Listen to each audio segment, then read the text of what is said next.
Voting representation, sweet honey in the rock here on Democracy Now!, democracynow.org, the War and Peace Report. Voters in 35 states will be casting ballot for more than the next president of this country. They will also be deciding the fate of 153 ballot initiatives on subjects ranging from gay marriage to renewable energy, affirmative action, abortion, the prison system, stem cell research, children's health insurance, and the safety of the farm animal. It's an important issue in California, where 12 propositions will appear on the state ballot Tuesday. Proposition 5, or the Nonviolent Offender Rehabilitation Act, would require the state of California to expand and increase funding and oversight for individualized treatment and rehabilitation programs for nonviolent drug offenders and parolees, and reduce criminal consequences of nonviolent drug offenses. A wide coalition of supporters say it'll help reduce overcrowding in the state's burgeoning prison population, the largest in the country. They also argue it could change the way the war on drugs has been waged domestically by providing treatment rather than jail for nonviolent drug offenses. But the proposition has a number of opponents, including 5 California governors, the California Prison Guards Union, and the National Drug Control Policy Director. They argue it's expensive, sets up an unwieldy and unaccountable bureaucracy, and have called it a, quote, drug dealer's bill of rights. Today, we host a debate on California's Proposition 5. Ethan Nadelmann is the founder and executive director of the Drug Policy Alliance and Drug Policy Alliance Network, the leading organizations in the U.S. promoting alternatives to the war on drugs. He supports Prop 5 and joins me here in our Firehouse studio in New York. We're joined on the telephone by California Attorney General and former Oakland Mayor Jerry Brown, served as governor of California from 74 to 82, and ran for the Democratic nomination in the 1992 presidential election, defeating Bill Clinton in 5 states.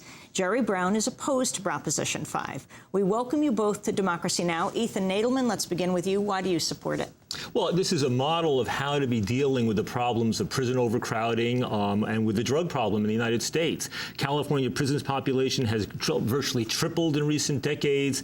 They spent $5 billion on the prison system in 2000. Now it's $10 billion. It's eating up 10% of the state budget. They have the highest recidivism rate in the country among state prison systems. People who have drug problems just keep being cycled more and more back into the system.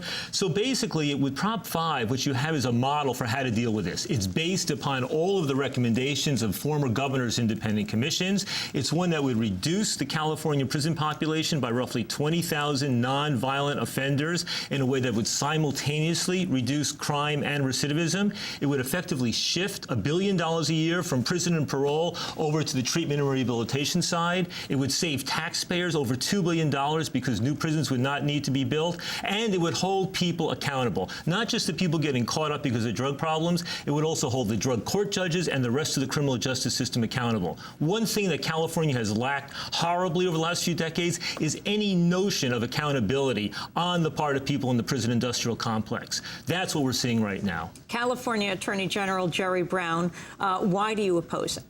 Well, I couldn't differ more from what he's saying. First of all, it's profoundly undemocratic to change any of its hundreds of provisions scattered over thousands, if not tens of thousands of pages, requires a 4/5 majority.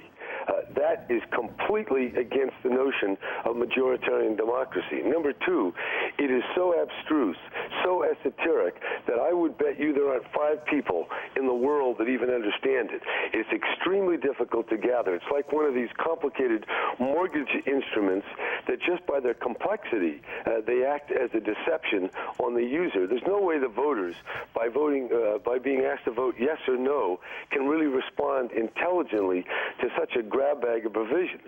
Number 3, there's no proof that this is going to reduce the prison population. In California, more than 60% of the prisoners leave prison each year. That's 120,000 people. The problem is they come back, and they come back because they don't have the education, they don't have the training, they don't have the job skills, and they don't have the supervision while they're in the community. And what should have been done was to present to the people a simple measure that could be understood, and that could include more of the indeterminate concurrent sentence, which was abolished, and I have to say I did that back in the 70s. When I was governor, the recidivism rate in the first few years before we changed that law was under 30%.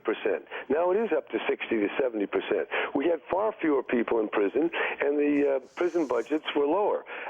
Nadelmann and his friends created Prop 36. The prisons have risen in spite of that. I believe empowering the drug courts, giving them more money, giving more room for training, more room for supervision and reentry programs. We have a $7 billion program ready to go under an AB 900 program where the state hasn't been able to spend it. And finally, the complexity of these two bureaucracies, one having 21 voting members, one having 23, is going to bog down. It's full of providers who get the money that one of the bureaucracies mandates and defines. This thing is a gigantic mess that is not going to reduce prison populations. It's going to not help people. Drug addiction is a very powerful force, and you need accountability, short stays in jail particularly, that the drug courts provide.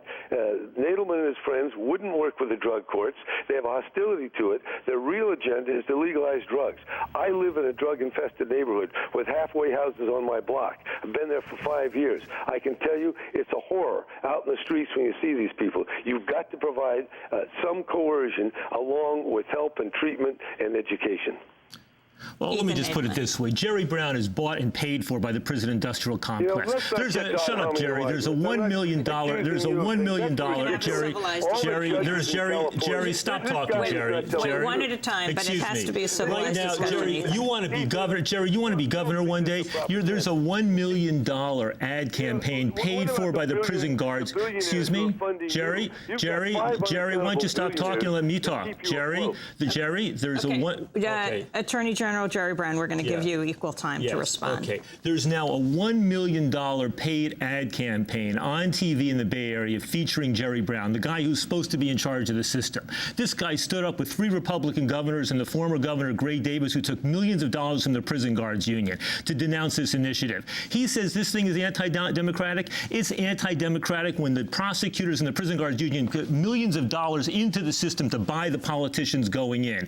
This initiative right here is based upon the best of scientific evidence. And when you look at what's here, well, this thing was not put on the ballot. Jerry, I allowed you to talk. Give me the politeness to allow me to talk as well, okay? We did not move forward, me and my colleagues in California, without having first gone to talk to people in Sacramento. And state legislators said to us, we normally don't like the ballot initiative process, but the system in Sacramento is busted and broken. The only way to get sensible, responsible sentencing reform in the state is through the ballot initiative process. When this thing was drafted, we pulled in all of the best experts around the state. If the drug court judges are opposed to this thing, it's solely because of ideology, because they do not want to be held accountable. They do not want to be held accountable. So this is about helping. And when Jerry Brown says that this is not going to reduce costs or this is not going to reduce the California's prison population, he's not acknowledging the results, not of us and of the advocates, but of the California Legislative Analyst's Office, an independent body that has concluded that this is the only initiative on the ballot that will save taxpayers money, and this will responsibly reduce the prison population. This is basically about giving people with drug problems a second chance. It has got accountability up the gazoo for people who are involved in any sorts of other crimes. Go to the Huffington Post and read the blogs that are done by Dan Abramson and Dave Fratello, both co-authors of Prop 5, who Jerry Brown did not bother even to talk to, notwithstanding our efforts to try to talk with him. Then you can read Jerry Brown's blog and read the rejoinder to it that will be up later today, and you'll see that one sentence after another in his blog is full of mistakes, full of inaccuracies, full of exaggerations. He is doing the worst possible thing for the people of California. California Attorney General Jerry Brown.